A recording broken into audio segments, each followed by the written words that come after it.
I think if anything, we have to agree that God has a sense of humor. This morning, he gave me the message about systems, and I was sitting down and I was writing about this because yesterday I was working on the computer, uploading some videos for the podcast. And it was so simple. I was able to type in exactly what I needed. It popped up. I was able to drag it in, put the description, do all the stuff. And I was working at light speed. And I thought back and I was like, oh man, about 4 or 5 months ago, I started working on this system that had caused me a ton of pain. The system didn't cause me pain, but I had all this pain because it was clunky. I was searching for things. I couldn't find it, all these things. And so as I was going through, I was like, man, I guess I could do this thing. But it took a long time to be able to do that thing. And at first I was, like, why am I going to waste all this time? Why am I going to do all this legwork? And then as I started to do it, it was a little bit more work. And then it just became a routine. It became this system because there was this pain that happened. And it was a screw up that I had, and I realized that I needed to systemize it to make it a little simpler. Well, it didn't become simpler until just yesterday, so that's like 4 or 5 months. And as I was uploading the videos, literally type in 2 words, bam, everything pops up. I get it all taken care of, and the system is there. And so as I was writing today, it was incredible because what I found was, I just wrote this down, emotion slows your motion. Systems quiet emotion, silence creates clarity, and clarity creates precision. Precision is what I experienced yesterday because I was able to go to 2 words. But a lot of times what will happen in our life is the emotion that will happen that will stop our motion. That emotion of, I always have done it this way.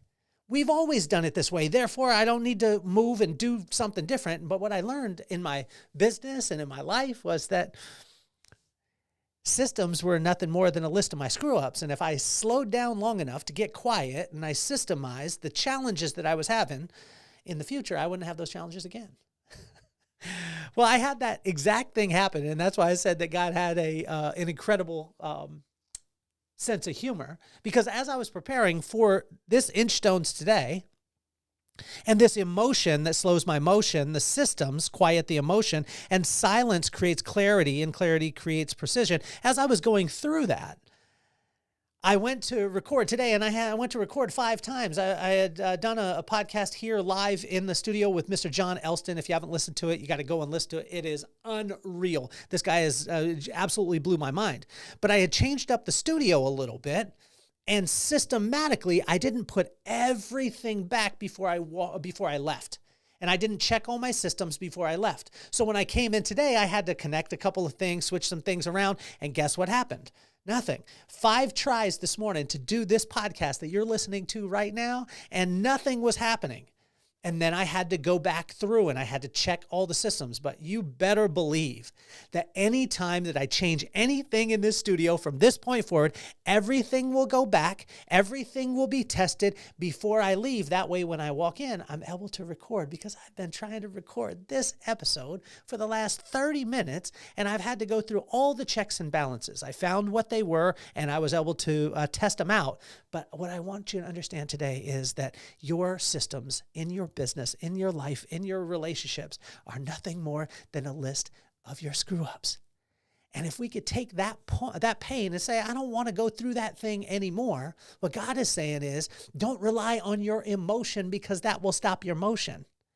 Systems that he will give you, don't get focused too much on the system, because they're nothing more than a list of the screw-ups, that will create clarity, and that clarity will create precision.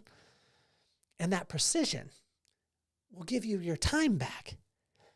And so as we look into Proverbs 14 today, it opens our eyes to the ultimate system that silences emotion, creates clarity, and delivers precision consistently.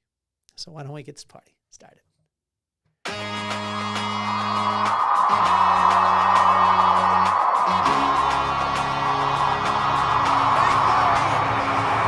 Nothing more on my mind. I got 2 shines, so every day I grind. Work in the morning, work in the evening. We's achieving, cause we believing. It's for certain, we put they're working.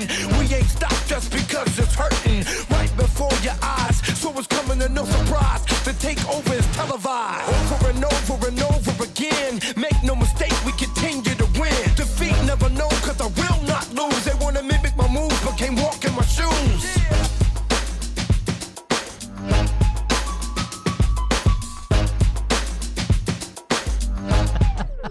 Systems, and systems. That's what we're talking about today, because I tell you, there's a system for every single thing. And it doesn't mean that we rely on the system, because if we rely on the system and we worship the system, what'll happen is that that'll become a religion. And that religion is just looking at a system on the way to be able to make something happen.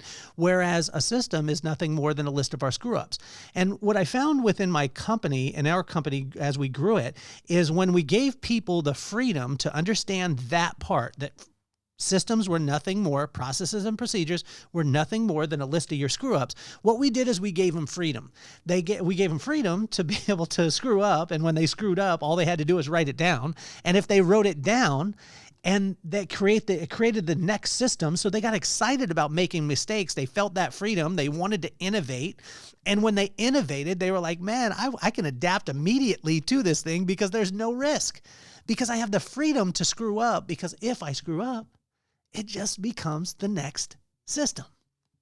That's what I wrote about in my book. If you haven't picked it up, The Vibe, go ahead and check that out.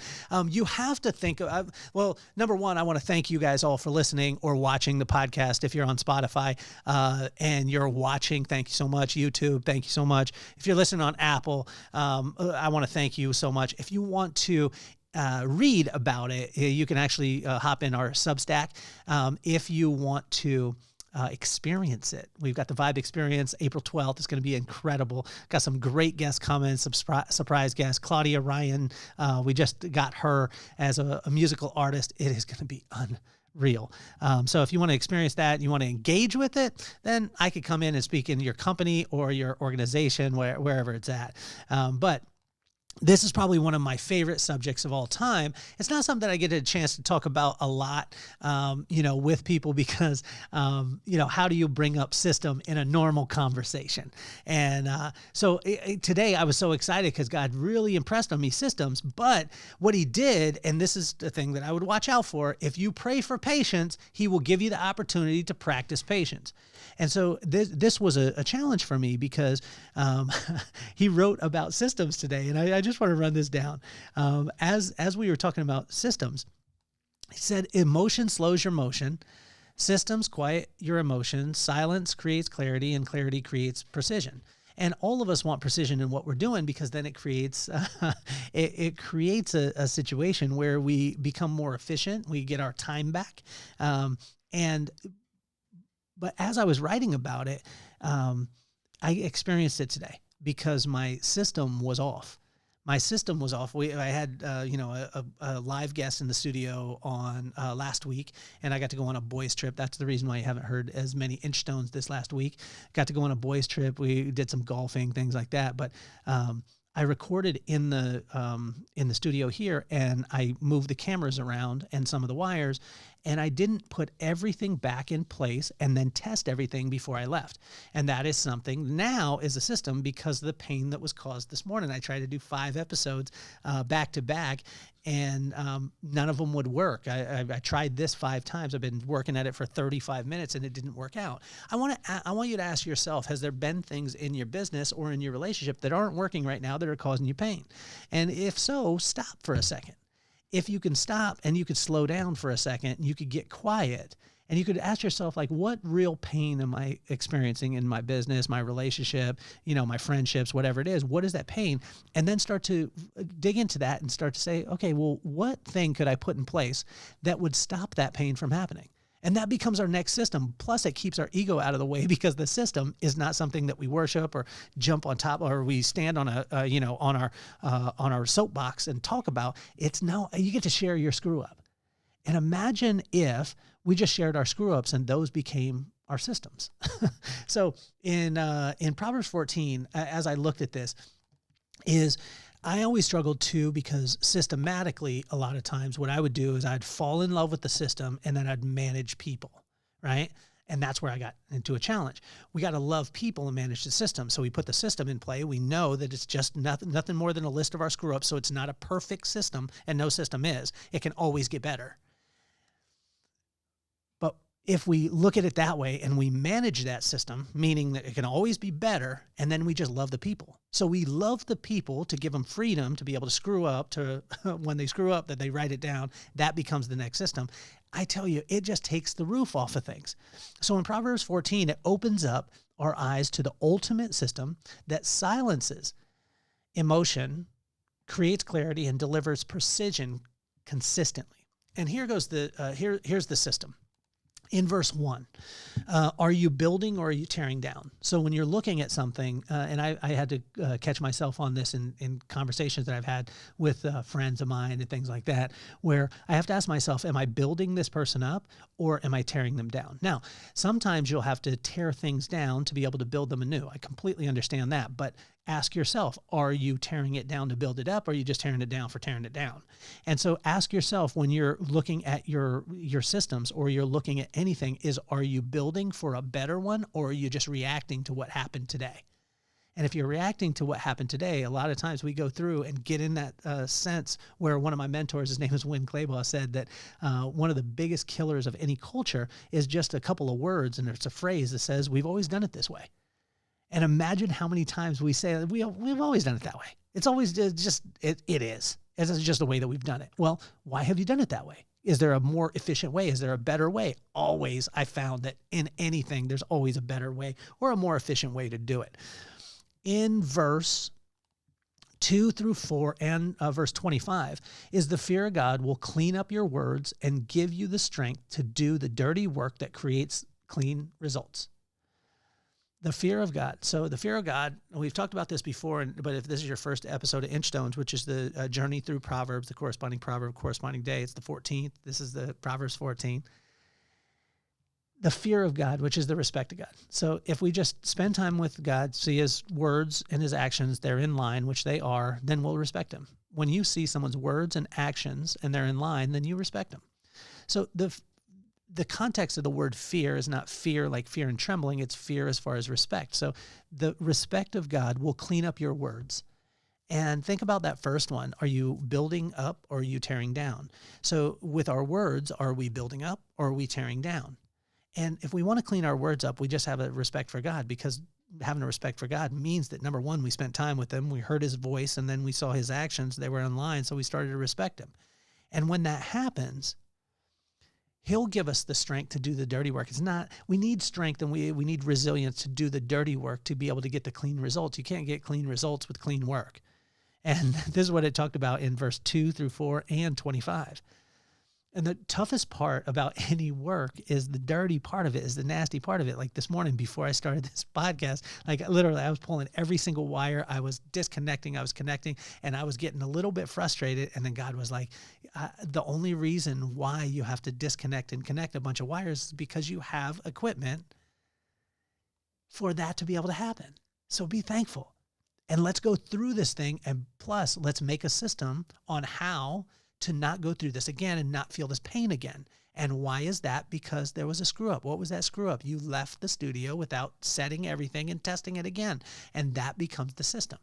I did this with a guy named Lonnie Paxton. I had him on the podcast, and he's a Super Bowl champion 3 times. We sat down. We talked about Bill Belichick, Tom Brady, probably one of the best interviews he told me he had ever had in his life. And guess what happened? I didn't have his mic on. This is awful. So systematically, I had to realize that I have to do checks and balances all the way through. So here we go. This one's pretty important because it hits on so many different verses. 5 through 9, 11, 12, 13, 14, 15, 18, 19, 22, 24, 32, 33, 34. All those verses, this is what it's summed up to be. Wisdom brings honesty and the thought of the future. Silliness brings the lack of knowledge and bad judgment. So choose between the two, right? If I was to put them out in front of you and say wisdom, which begins with the fear of God, which wisdom is the right use of knowledge. So wisdom, right use of knowledge, the beginning of all wisdom is the fear of God. So fear of God, spending time with him, respecting him, seeing his words, actions, they're in line. Wisdom is the right use of knowledge. This is what the richest and most wealthy man that's ever lived, Solomon, asked for when God said you could have anything. He asked for wisdom. So watch this. Wisdom brings honesty and thought of the future. Honesty, speaking truth, right? And then the thought of the future, meaning that I'm not just thinking about right now, I'm thinking about how I can make this better for future generations and how my actions right now are going to impact tomorrow. So think of that. Wisdom brings honesty and the thought of the future. And then silliness, which is the lack of wisdom, brings lack of knowledge and bad judgment. This would, if you put those out in front of you and you were like, this one brings honesty and thought of the future, this one brings lack of knowledge and bad judgment, you would choose wisdom every single time. But most of the time, it's not posed to us that way. And so that's what I would encourage, and this is what it encouraged right here. It was just a systematic way for us to look at and say, are you choosing wisdom or are you choosing silliness? Silliness is just the absence of wisdom. In verse 10, 26, 27, and 30, this one hit me hard, and it was very, very simple. You and God, this creates peace. You and God, this creates peace. Now, I fall into this challenge at times because I literally, it says to call on wise counselors, but there's a time where God just says, I just want to spend time with you. I just want to spend time with you. I will give you exactly what you need at that time. And so sometimes what I'll do is I'll seek out so much counsel all the time, all over the place. And when I get quiet, God will give me the answer anyway. And it doesn't mean that we don't seek wise counsel, but what God is saying is you and God, like just you and God, just you and him. When you get silent and you're with him, this will create peace. And when we have peace, then we'll have clarity. And that clarity will create precision. And that precision will take very little energy, but it'll be the right thing to be able to do, right? Right action. And it's unreal when that happens. I get busy and I think, oh man, if I just create a bunch of motion, then everything will be cool. But what I find is that I just keep asking myself, and this was asked by a woman named Jen, friend of mine, Jen Moses. She said, are you in motion or are you in action? Action is moving towards your desired result, and motion is just doing a bunch of stuff. And stuff is where I get caught up a lot of times. In verse 17, 29, and 35, wisdom slows things down. The right use of knowledge slows things down. The game, I talked to my son, we were on a dog walk, and I said, do you get nervous when you play football? He plays quarterback because he has a lot of stuff going on, and you have to look at coverages and all these things. And I said, do you get nervous? He said, Daddy, I get nervous before the game. But once I step on that field, everything slows down. Imagine if you could slow things down right now, how clear you would see it. I was talking with a guy when I was in France for Matt Scanlon's wedding. Him and his wife, we were there, and I think it was cousin Vic. And cousin Vic told me life looks different at 4 miles an hour because he walked for, 20, 30, 40 miles or whatever it was. And he was walking at 4 miles an hour. He said, things look different at that speed. And when you slow down, you see things clearer. Wisdom will slow things down. In verse 21 and 31, generosity always wins. So no matter what, when you're going through as far as a system, if you're being generous and you're giving of your time, your energy, your gift, you're doing that, generally you won't go wrong. And some people are like, no, I got to make sure, I got to protect my... God will give you the energy. He'll give you the means. He'll give you all those things. So rely on him and honestly be generous to the people around you. In verse 23, all the spoils are at the end of hard work. And this one sometimes I don't want to hear because I want to hear I'll see somebody, especially on social or whatever. It's like, oh, well, if you do these two things, then you don't have to work at all. You could sleep for the rest of your life and 2 hours a week that you'll work and everything will be fine. You ride off into the sunset. But what God keeps telling me is that the spoils are at the end of hard work. There's no getting around it. We're going to have to work hard in anything. When we built the salons years ago, it was just a bunch of hard work. It was a bunch of small tasks. This is what business is. A series of small tasks done in a timely manner. There's no secret sauce. There's no magic beans. There's no silver bullet. There was just hard work and time. And when you put in that hard work and time, when I look at my brother and building his law firm, when I look at James Dixon, building up his following and building up what he's doing, it's just time and hard work. That's all it is. And every single person who has sustainable success is all their spoils are at the end of the hard work that they did. And so, as we finish up today is, when we silence the emotion of the day, our clarity of vision will enable precision in all that we do. And that begins with the fear of God. And so it was amazing because God was like system today. And I was like, man, well, system is where some people get into challenges because they fall in love so much with the system and then they manage the people or they manage the situation as opposed to just loving your situation, falling in love with it, which is the joy, falling in love with your current circumstances and allowing magic to happen around you. So falling in love with that and then managing the systems that are around you. How do we manage them? Is we look and say, is there any pain points? There's no one that lives a perfect life. There's always a pain point that you have right now. And what I want you to look at is what pain point do you have today in your business right now? Like when you're looking at it, what are the things that cause you challenges? Well, stop, slow down, get quiet and ask yourself, how can this be more efficient? From the mistakes and the pain that I'm in right now, how can I systemize so 4 to 5 months from now, I'm not going to be feeling this pain? And I tell you, this little thing works every single time. And the hard thing is once we become aware that everything can get better, everything, then we rely not as much on the system. We see it, but it's a list of our screw ups. But we just love the situation that we're in. And we thank God for the circumstances because they are going to bring the system for tomorrow and the next day and the next day and the next day. So I want to thank you guys so much for tuning in. It's been another episode of Inchstones. If you want to read it, check out our Substack. You can read the book also. If you want to watch it, you're doing it right now on YouTube or on Substack or on YouTube or Apple or Spotify. You can listen and watch. If you want to experience it, come to the Vibe Experience April 12th. And if you want to engage with it, I could come in and speak with your company like I got a chance to be able to do with Amazing Insights. And it was unreal to be able to speak to their conference. So hopefully you have a phenomenal day. Thank you again for tuning in. I appreciate you. My name is Kelly Cardenas, and I'm officially off the hot seat. Peace, love, and soul.